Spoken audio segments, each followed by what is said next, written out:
Because the Department of Justice, you see, could come over there with agents and little things called handcuffs, and they could make arrests, and they could bring these people up on charges. New study shows FDA-approved drugs between the year 2000 and 2010, that would be 222 drugs.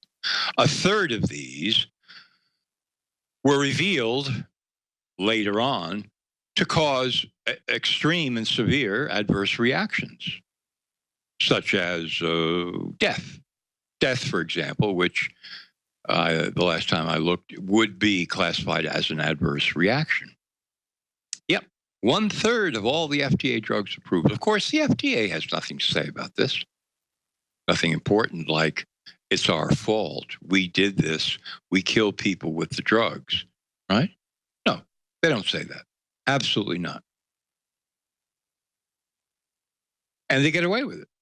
Because the Department of Justice, you see, could come over there with agents and little things called handcuffs, and they could make arrests, and they could bring these people up on charges, and they could begin to dig around in this and find, easy. I found it, evidence of at least what you would call reckless endangerment, at least what you would call negligent homicide, at least what you would call, when you're really looking at it straight on, premeditated murder. And arrest many employees of the FDA, put them on trial, and put them in jail for life without the possibility of parole. I mean, that is a slam dunk case if you really look at the evidence, and the evidence is out in the open.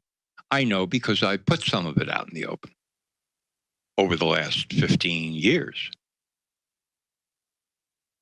But the Department of Justice does nothing, thereby giving the Americans the impression that these agencies are immune somehow. They just are. You just can't go in there and arrest that kind of person. Yes, you can. Yes, you can. You actually can. And you could put them on trial. And if you did put them on trial, this is a word to the wise in major media, if you did put them on trial in a real show trial, open doors, cameras, by the end of that trial, you would have millions and millions and millions of people around the world watching, and your ratings would go through the roof.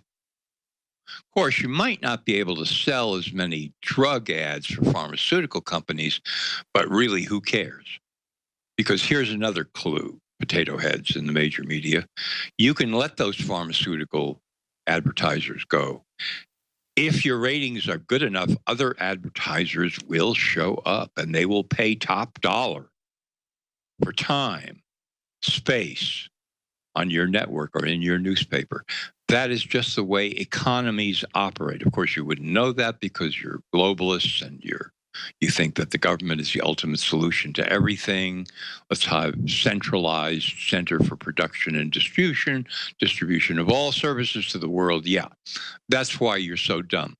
But I can tell you that if you could lose all your pharmaceutical advertisers, and you would still make out great if your ratings are good enough, because in a robust economy, or even an imitation of a robust economy, other people show up with money and they say, well, looks like you've got time, looks like you've got space, we want in.